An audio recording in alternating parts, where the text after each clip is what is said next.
Today we are working on my wife's 2023 CRV. We are doing a cabin filter. I think there's like 17,000 miles on it. Also need to do the diff fluid to it, but let me get you guys set up. And there's what we're using. There's the part number, and we'll get you set up and I'll show you how to get this put in. All right, so again, there's part number. This is one of those fresh breeze. It's supposed to smell like, I don't even know what it's supposed to smell like for real. But this one's pretty easy to do, way easier than the Fusion. Again, sorry about the road noise, or the wind noise. Go ahead and start with doing that. Let me pull this crap out. Wheel locks for stock wheels, that's a good idea. But basically, you push in the middle, and I'm actually gonna do it this way. Maybe we gotta do it that way.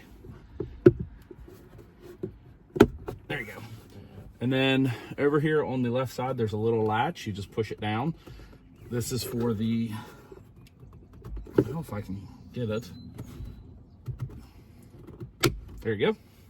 And then at that point, all you have to do is pull on it. There's two latches on the bottom. There you go. So there's one side, there's the other side, and then there is a little cover right here.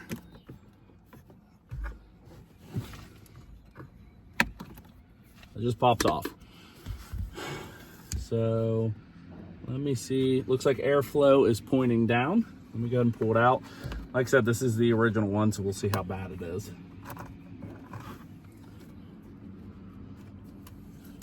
It's not super bad. It is definitely dirty, but I'm gonna go ahead and put a new one in.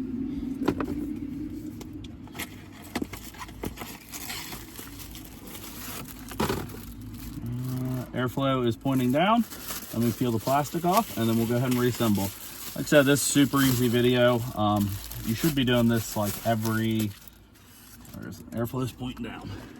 Should be doing this every year, or I think it's like 12,000 miles.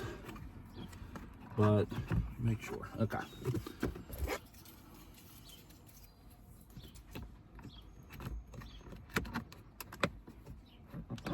There you go. And then we're gonna go ahead and just reinstall the same way. I'm doing this in real time just to show you how quick this is. Don't pay a dealership to do this. Make sure it's lined up. There you go. Nope, that side's not latched in. There you go. And then that little tiny arm. There you go. And that's it. Just put everything back in and finish it all up. Like I said, super easy. Did not pay the dealership or an oil change place to do that. They made this really, really easy. So if you guys have any comments or anything, go ahead and message below. And thanks for watching. Like, share, and subscribe the video.